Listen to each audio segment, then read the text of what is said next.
신명기 5장은 출애굽기 20장과 함께 우리가 잘 알고 있는 모세가 받은 10계명의 전문들이 들어 있습니다. 그 중에 5번째 계명이 바로 오늘 우리가 나눌 말씀인데요.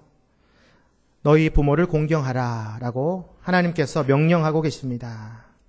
왜 하나님께서는 우리 육신의 부모를 공경하라고 명령하셨을까요? 그것도 10계명 중에 사람과의 관계 중에 가장 으뜸되는 첫 계명이 이제 5계명인데 이 5계명의 첫 번째 계명이 바로 부모를 공경하라입니다. 또한 제2 5계명은 10계명이 10가지 계명 중에 긍정적으로 끝나는 계명이 2가지가 있습니다. 안식일을 지키라, 부모를 공경하라. 그 중에 또 하나예요. 나머지 8개 계명은 뭐뭐 하지 말라 되어 있어요. 우상을 섬기지 말라, 거짓말하지 말라. 유독 이 계명만 뭐뭐 하라 긍정문으로 되어 있습니다. 아마 하나님의 깊은 뜻이 이 계명 가운데 들어 있는 것 같습니다. 부모를 공경하라고 주님께서 말씀하셨는데 과연 부모는 누구일까? 어떤 의미가 있을까? 거기에 대해서 먼저 생각해 보기를 원합니다. 제가 우리 자녀들 대상으로 퀴즈를 하나 내겠습니다. 우리 초등학생 자녀들만, 꿈땅 자녀들 이하만 좀 맞춰주세요. 사람의 이름이에요. 이 사람은 이 세상에서 가장 최초의 부모이셨어요. 부모. 최초의 엄마, 아빠 중에 아빠의 이름을 맞추면 돼요. 이 단어의 뜻은 인간, 인류라는 뜻이 있어요. 성경에는 500번 등장합니다. 그 더 깊은 뜻은 흙이란 뜻이 있는데요. 우리 저 친구가 한번 맞춰볼래요? 아담! 박수 한번 주세요. 인류 최초의 아빠는 아담이에요. 아담. 이 아담은 사랑하는 아내와 결혼을 해서 3형제를 낳습니다. 가인과 아벨과 셋. 이 사람은 누구일까요? 이게 질문이었는데 빨리 맞췄어요. 창세기 2장 7절에 이 최초의 아빠가 어떻게 만들어졌는지 설명되고 있습니다. 같이 한번 우리 창세기 2장 7절부터 8절 함께 읽겠습니다. 시작.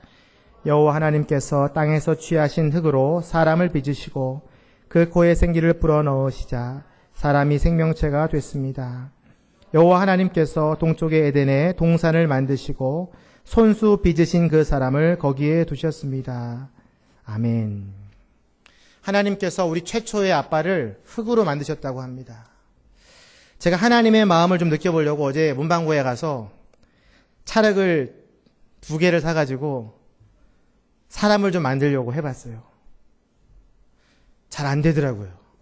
흙이 계속 무너지는 거예요. 하나님은 그 흙으로 사람을 완벽하게 만드셨어요. 그리고 그 코에 생기를 불어넣어 주셨어요. 그래서 그 생기가 코에 들어가서 생명체가 되었다고 되어 있어요. 다시 말해서 우리의 최초의 아빠가 탄생한 거예요. 8절 말씀을 보니까 하나님께서 손수 빚으신 그 사람이라고 되어 있어요. 메이드 인 하나님. 하나님 만드셨어요. 여러분의 최초의 아빠를 하나님이 만드셨어요. 그리고 우리 자녀들이 지금 그 아빠와 같이 있는 거예요. 아빠의 후손이 우리 아빠거든요. 그래서 우리 자녀들이 아빠에게 이런 얘기를 했으면 좋겠어요. 아빠는 하나님이 만드셨어요. 이렇게 한번 선포해 보세요. 시작. 아빠는 하나님이 만드셨대요. 그리고 나서 엄마를 또 만드십니다. 창세기 2장 22절. 함께 읽겠습니다. 시작. 여호와 하나님께서 아담에게 취하신 갈비뼈로 여자를 지으시고 그녀를 아담에게 데려오셨습니다. 여자도 하나님이 만드셨어요. 다시 말해서 엄마를, 최초의 우리 엄마를, 엄마의 엄마를 만든 거예요. 인류 최초로 만든 이 엄마 아빠는 서로 사랑했어요. 그래서 한 몸을 이루게 되었고 자녀를 낳고 낳아서 우리가 태어난 거예요. 그러니까 여러분들은 모두 다 메이드인 하나님이에요. 하나님이 만드셨어요. 하나님이 뭐라고 우리에게 얘기하시냐면 내가 너희들을 손수 빚었다. 영어로는 마스터피스예요. 우리는 최고의 걸작품이에요. 하나님이 찰흙으로 여러분을 잘 만들어가지고 인간을 만들어가지고 그 인간이 낳고 한 게 바로 여러분이에요. 여러분도 나중에는 그래서 부모가 되는 거예요. 우리 최초의 엄마 아빠는 그래서 우리가 공경해야 돼요. 그 이유를 창세기 1장 27절에 이렇게 설명하고 있습니다. 왜 우리가 엄마 아빠를 공경해야 할까? 함께 읽겠습니다. 시작. 창세기 1장 27절. 하나님께서 사람을 그분의 형상대로 창조하시니 곧 하나님의 형상대로 사람을 창조하시되 하나님께서 그들을 남자와 여자로 창조하셨습니다. 부모님을 누구와 닮게 만들었다고요? 하나님의 형상대로. 하나님이랑 닮았다는 뜻이에요. 하나님 얼굴이랑 우리 엄마 아빠 얼굴이랑 비슷하게 만들었다는 거예요. 겉만 비슷한 것이 아니라 하나님의 속까지도 비슷하게 만드셨다는 거예요. 하나님의 성품대로 우리 엄마 아빠가 만들어진 거예요. 그래서 하나님의 성품 중에, 하나님의 성격 중에 가장 우리가 잘 알고 있는 게 뭐예요? 전지전능이에요. Almighty God. 뭐든지 다 알아요. 하나님은 또 모든 것을 다 할 수 있어요. 전능한 하나님. 그게 우리 엄마 아빠랑 닮았대요. 제가 옛날에 어렸을 때 이제 생각해 보면 진짜 닮았어요. 엄마, 저기 흘러가는 저 하얀 게 뭐야? 엄마가 뭐라고 대답해요? 저거는 구름이라고 하는 것이다. 저 구름은 비를 내려주지. 이 땅을 촉촉하게 적셔준단다. 이제 아빠한테 물어봐요. 동물원에 가서 저 원숭이를 보면서. 아빠 저거 뭐야? 아빠는 원숭이란다. 사람이 저것과 닮았다고 해서 진화론이라는 것이 있단다. 와, 우리 아버지는 그 순간 생체 물리 유전학자가 되어버려요. 우리가 모르는 것을 다 아시잖아요. 엄마는 스티븐 호킹 박사처럼 천체 물리학자가 되어버리세요. 구름도 아시고 거기서 비가 내리는 것도 아세요. 우리로서는 정말 전지한 엄마와 아빠예요. 전능한 엄마 아빠를 경험해 보셨어요? 제가 5살 때 엄마한테 엄마 안아줘. 그럼 엄마 어떻게 해요? 그 말 한마디가 끝나자마자 엄마는 회전목마로 변해버려요. 나를 이렇게 놀려요. 쉬. 아빠한테 또 가서 아빠 나 놀아줘. 그러면 아빠가 어떻게 변해요? 놀이공원의 청룡열차가 되어버려요. 그래서 나를 완전히 들었다 놨다 해요. 아빠는 전능해요. 엄마 아빠는 나의 제3의 롯데월드가 되어주시는 거예요. 내가 말만 하면 전능한 엄마 아빠, 내가 뭘 물어보면 다 대답해 주시는 엄마 아빠. 하나님의 성품이 숨겨져 있어요. 그래서 우리는 부모님을 공경해야 돼요. 하나님의 성품이 숨겨져 있는 우리 엄마 아빠. 늘 우리에게 백과사전 같고 슈퍼맨 같은 우리 아빠. 근데 그 힘이 우리가 커지면 커질수록 엄마 아빠는 줄어들어요.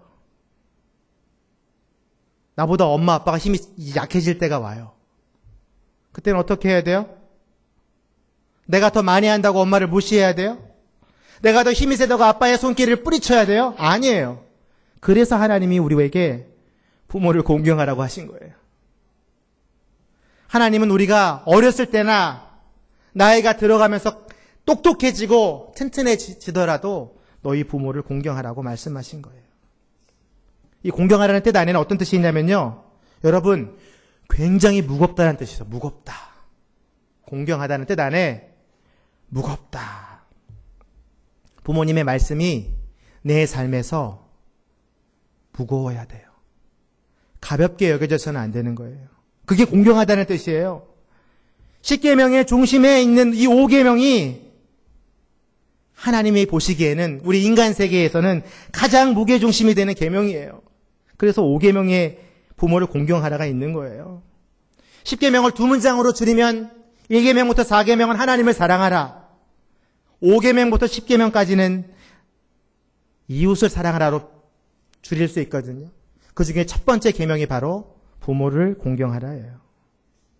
그래서 이 공경이라는 단어는 이웃을 사랑하라는 6에서 10계명의 사랑과 동일한 의미를 가져요. 부모님을 사랑하는 거예요. 레위기 19장 3절에 보면 부모를 공경하라는 이 단어가 두려워하다라는 뜻이 있어요. 두려워하다. 이것을 종합해 보면 부모는 가벼운 상대가 아니다. 부모님은 내가 두려워해야 될 존재이다. 그것이 공경의 의미예요. 잠언 3장 9절에 보면 이 말씀이 있어요.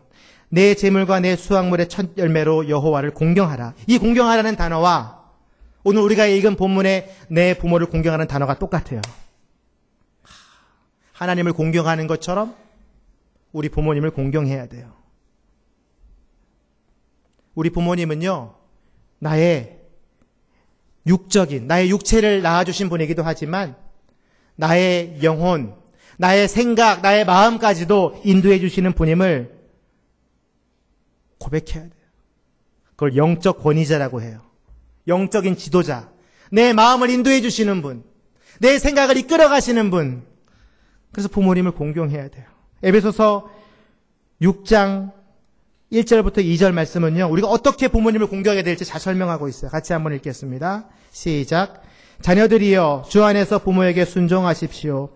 이것이 옳은 일입니다. 내 아버지와 어머니를 공경하라. 이것은 약속 있는 첫 계명으로.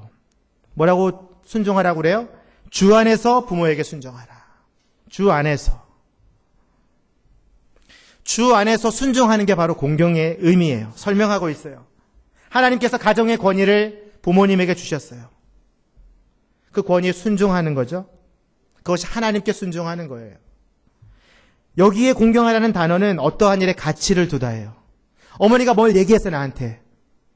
얘야 가서 두부 좀 사오너라.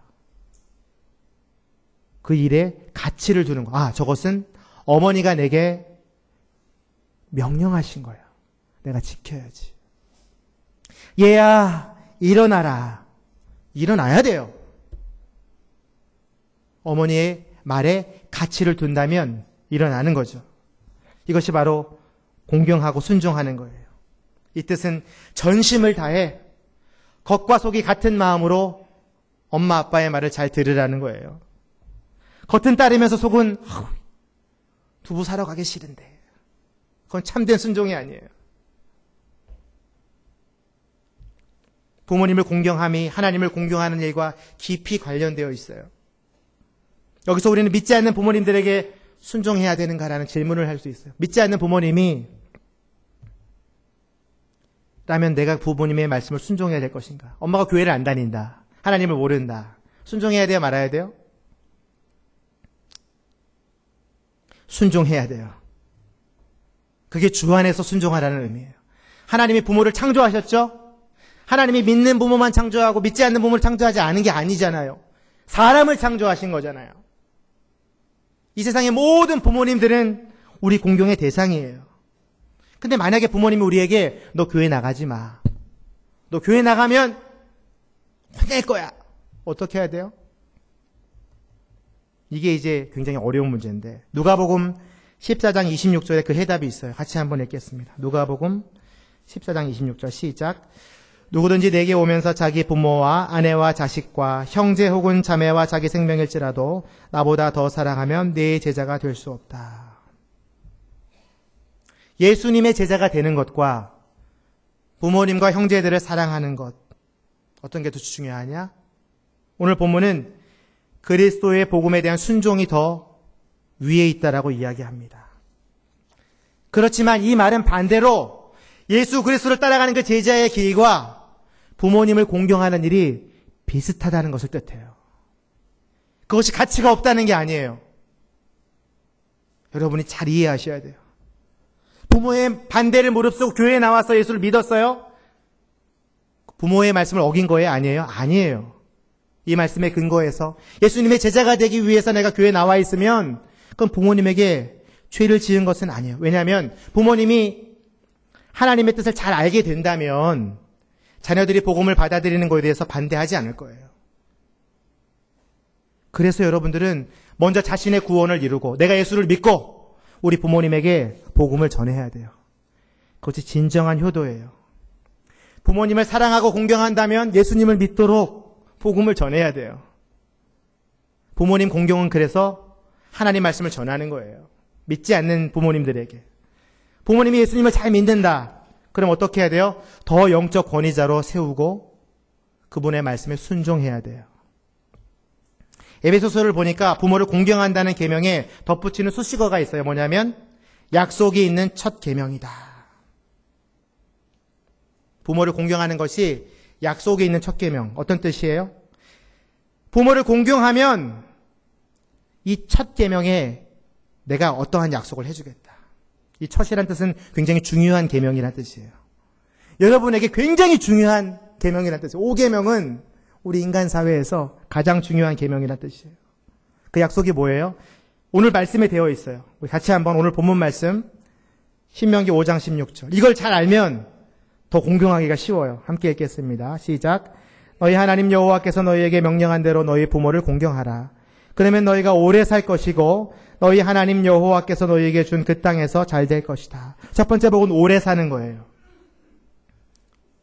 여러분이 백수를 누릴 수 있어요. 부모님을 공경하면. 두 번째는 여러분의 모든 일들이 잘 돼요. 중간고사를 봐도 잘 나오고 기말고사를 봐도 잘 나오고 친구를 사귀어도 잘 되고 모든 일들이 잘 되는 형통함이 있어요. 부모를 공경하는 자녀에게 하나님 이런 복을 주세요. 저희 집안의 예를 들면요. 제가 확실히 증거할 수 있어요. 저희 할아버지가 3년 전에 돌아가셨는데 소천하셨는데 104살까지 사셨어요. 그래서 제가 물어봤어요. 우리 아버지한테. 아버지, 우리 할아버지는 왜 이렇게 오래 사셨어요? 아버지가 딱 두 마디를 하셨어요. 너희 할아버지는 생전에 부모님을 잘 모셨단다. 그리고 더불어 다른 이웃의 부모님도 잘 모셨단다. 물론 이것이 100% 해당되는 약속은 아닐 수 있지만 되게 일반적인 하나님의 축복이에요. 부모님을 잘 공경하면 하나님의 장수의 복을 주시고 모든 일이 잘 될 수 있도록 축복해 주세요. 근데 그것을 잘 못하면 어떤 일이 벌어지냐면 구약의 시대의 예를 들면 이래요. 신명기 21장 18절에서 21절 보면 우리 같이 한번 읽어볼까요? 신명기 21장 18절부터 21절 아주 중요해요. 함께 읽겠습니다. 시작. 만약 한 남자가 아들이 있는데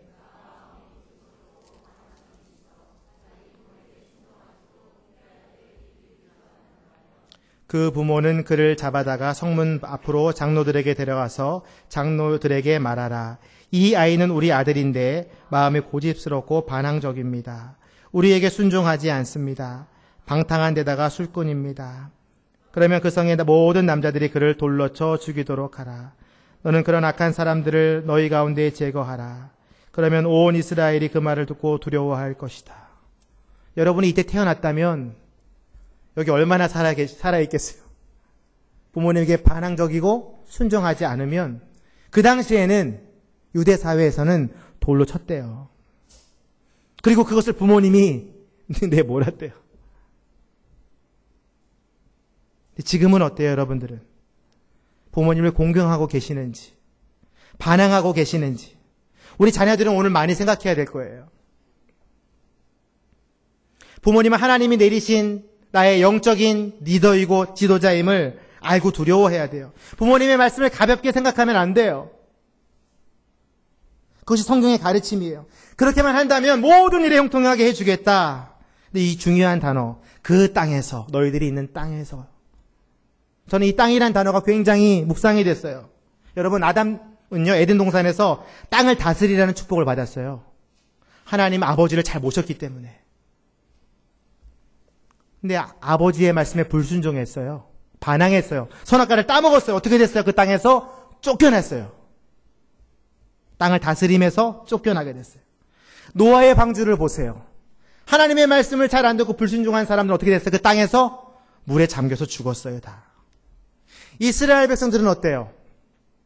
출애굽해서 약속의 땅으로 들어갔어요. 가나안 땅으로. 하나님이 이 땅에 예수 그리스도의 모습을 입고 이 땅에 오셨어요. 이 땅에서 죽으시고 땅을 떠나서 하나님 나라로 가셨다가 이 땅으로 다시 오신다고 약속했어요.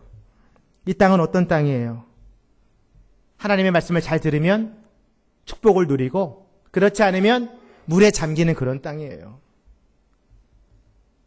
구약시대에 주신 내게 준 가나안 땅은 1500년이 지나고 이 신약시대에 동일한 땅의 원리로 또 지금 2000년이 지나고 현세의 땅에 우리의 가운데 우리 같이 서 있는 이 땅에서 말씀을 순종하면 그 복을 누리고 그리지 못하면 우리는 심판을 받을 거라고 주님 말씀하세요.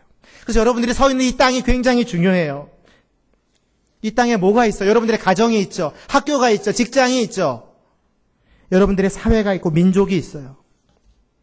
부모를 공경하며 이 땅에서 하는 모든 일들이 잘 된대요. 여러분들이 도로를 걸어가도 그 보도블록이 복을 받아요.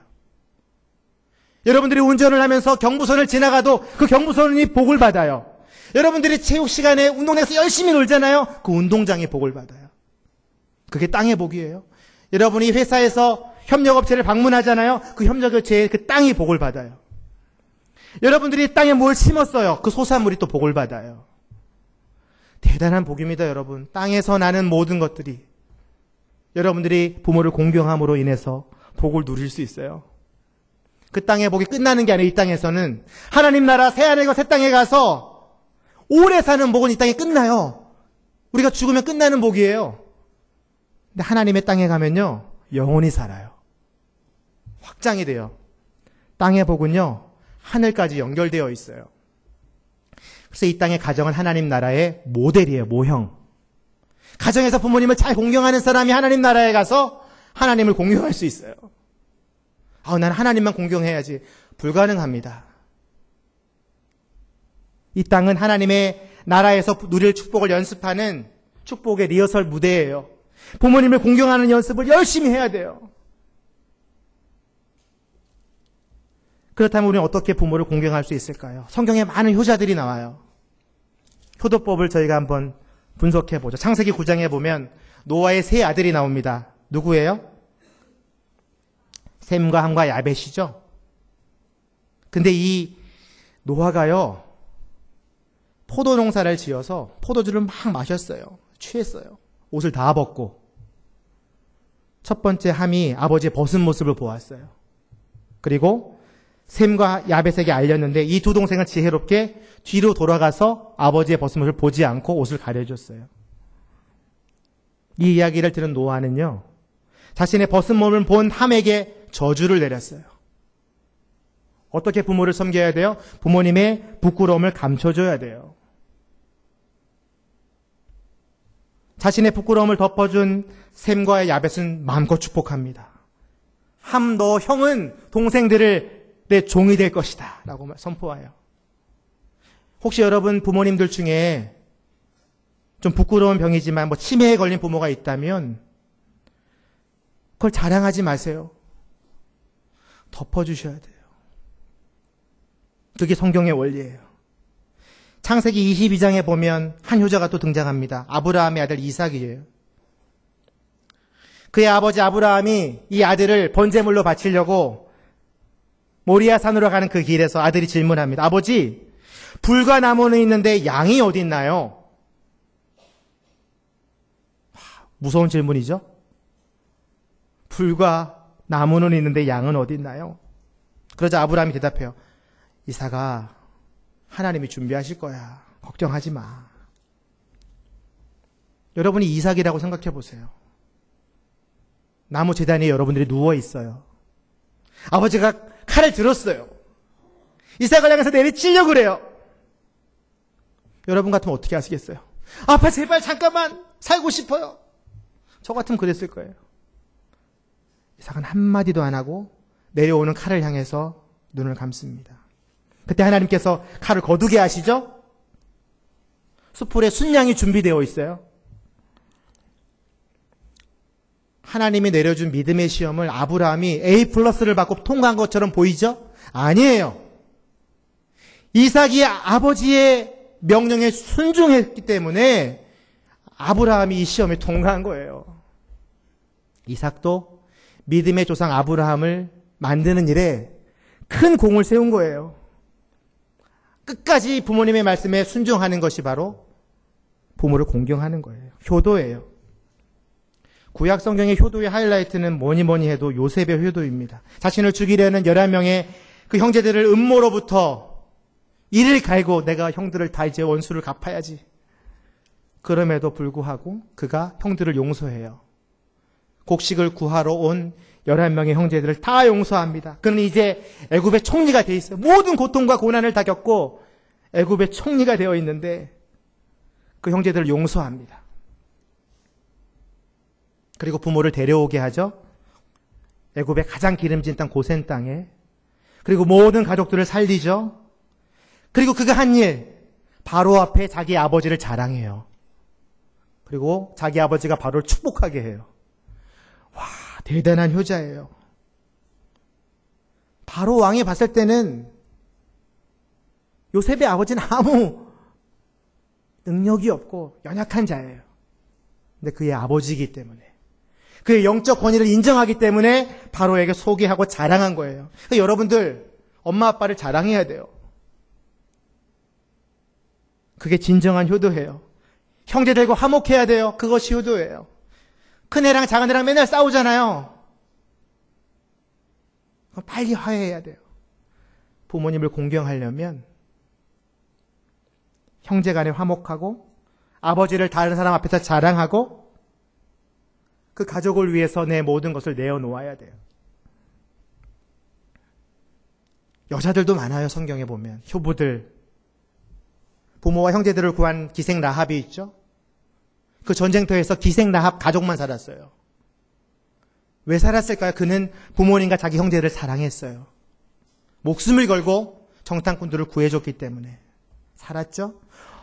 어머님을 끝까지 놓지 않고 쫓아간 며느리 롯이 있어요. 이 두 사람은 대단한 효부임에도 불구하고 예수 그리스도의 족보에 등장하는 여인들이 되었죠. 어떻게 우리가 효도할 수 있을까? 여러분 고민하지 마세요. 이것은 하나님이 뜻이기 때문에 성령님께 지혜를 구하며 알려주세요. 여러분들이 어떻게 하나님 부모에게 공경해야 될지, 말해야 될지, 행동해야 될지 성령께서 가르쳐 주세요. 오늘 저녁에 여러분들이 기도해야 될 건 딱 한 가지예요. 하나님, 어떻게 내가 부모님께 효도할 수 있습니까? 그것을 기도해야 돼요. 부모님이 돌아가시기 전에 해야 할 일 55가지란 책이 있습니다. 효행실행위원회가 저술한 책인데요. 이 책은 우리가 부모님에게 어떻게 효도할 수 있을까를 아주 조목조목 잘 설명하고 있어요. 여러분들이 이제 부모님을 만나러 가는 시간이 직장인인 경우에는요, 설이랑 구정밖에 없어요. 뭐 연휴를 다 쳐가지고 한 6일 정도 1년에 여러분들이 부모님을 만난다고 칩시다. 밤엔 자야 되니까 낮에 한 11시간 정도 여러분들이 부모님을 만날 수가 있어요. 그걸 이제 20년 동안 부모님을 섬긴다고 했을 때 여러분들은 1320일을 부모님과 보낼 수 있어요. 1320시간. 그거를 일수로 따지니까 55일이에요. 그래서 이 책에서는 55일 동안 부모님에게 효도할 수 있는 방법을 제시하고 있어요. 어떤 거냐면 부모님의 어깨 주물러 드리기. 이게 1번이에요. 부모님께 손수 요리해 드리기. 라면이라도 끓여주세요. 우리 초등학생 친구들은. 핸드폰 문자 사용법 알려드리기. 나이가 들면 잘 안 보이니까 못하잖아요. 손자를 안겨드리기. 이건 좀 어려운 건데. 55일 만에 어렵죠. 예. 부모님의 등을 밀어드리기. 그러니까 목욕탕 가서 좀 밀어드리기. 부모님의 좋은 면 10가지 쓰기. 할만하지 않아요? 우리 부모님 뭐가 좋다. 온 가족이 모여 기념사진 찍기. 내 생일에 부모님 생일 선물 드리기. 이런 것들이 소개되어 있어요. 여러분들은 한 주일 동안 부모님 어떻게 공경하시겠습니까? 여러분들이 막 하나님께 하신 이 명령을 지키기 위해서 고민하는 순간에 부모님 뭐 하는지 아세요? 아유, 우리 자녀들 내가 어떻게 도울 수 있을까? 아유, 우리 아들, 딸들 어떻게 내가 도울 수 있을까? 우리 아이들, 딸만 잘 된다면, 나는 죽어도 되는데. 늘상 이런 생각을 하고 계세요. 마지막으로 영상을 한 편 볼 거예요. 왜 우리가 우리의 아빠를 공경해야 될까? 아빠의 꿈이란 제목인데요. 한 4분 정도 되는 좀 긴 영상인데 한번 보겠습니다. 우리가 왜 부모님을 공경해야 되는지. 아빠의 꿈. 함께 영상을 먼저 보도록 하겠습니다.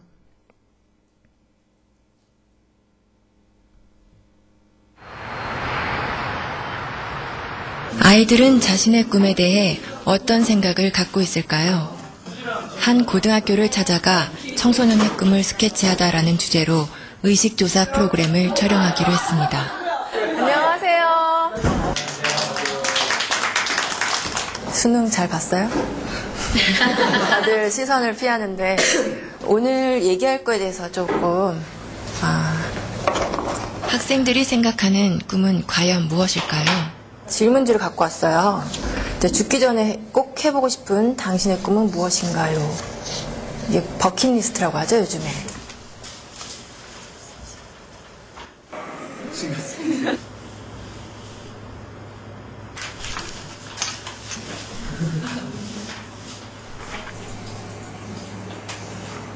학교 운동장에 농사 짓기? 이런 것도 있네요. 여기서 우리는 두 번째 질문을 해보았습니다.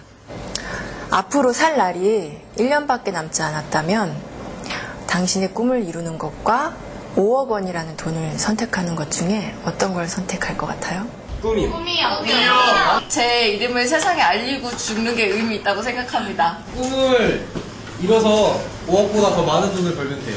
나 1년밖에 안 남았는데 끝까지 해야죠. 롤스로이스 타고 싶어요. 제가 먹고 싶은 치킨 먹고 튀기면서 살 거예요. 꿈은 솔직히 5억보다 더 큰 가치가 있다고 생각이 듭니다. 잠시만요.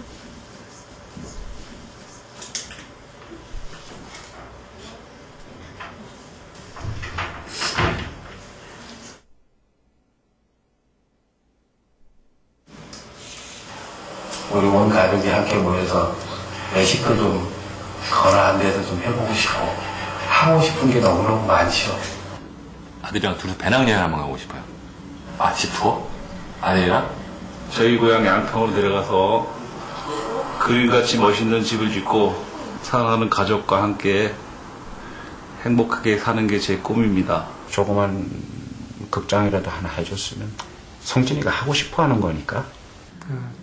많은 추억이나 또 집사람한테 그동안 못 해준 거 그런 것만 생각나더라고요. 가족과 함께 여행을 하는 게 제 꿈입니다. 근데 할 수만 있으면 진짜 같이 한번 성진이 데리고 여행을 좀 해보고 싶습니다. 구석이 친구들 한번 만나보고 싶어요. 맥주 한잔 마시고 싶어요. 맥주 괜찮죠?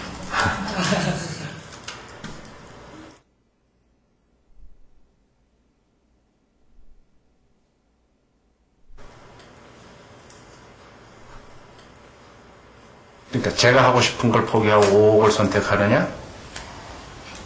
지금 같으면 5억을 선택하겠습니다. 결론적으로 돈을 선택해서 주는 게 좋겠죠, 그거는. 그건 당연히 5억은 가족을 위해서 선택하겠죠. 아버님이 좀 장병에 돌아가셨거든요. 고통을 좀 많이 받았어요. 금전적인 고통을 많이 받았어요, 식구들이. 제가 한번 아파보니까 주변은 다 피해먹고 가족이 제일 중요하더라고요. 제가 앞으로 한번 일을 더 한다고 해서 현실적으로 5억을 벌어놓고 성진이한테 기여를 하고 간다는 보장이 있겠습니까?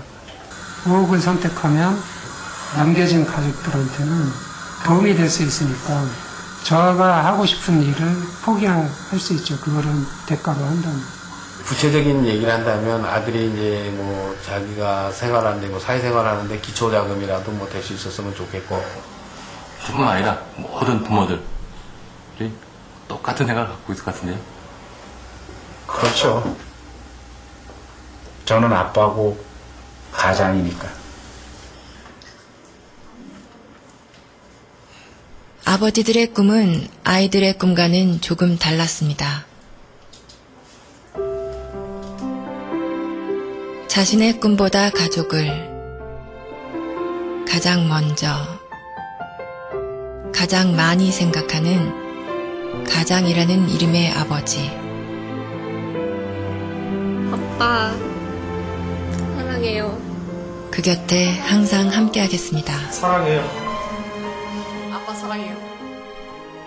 아빠, 사랑해.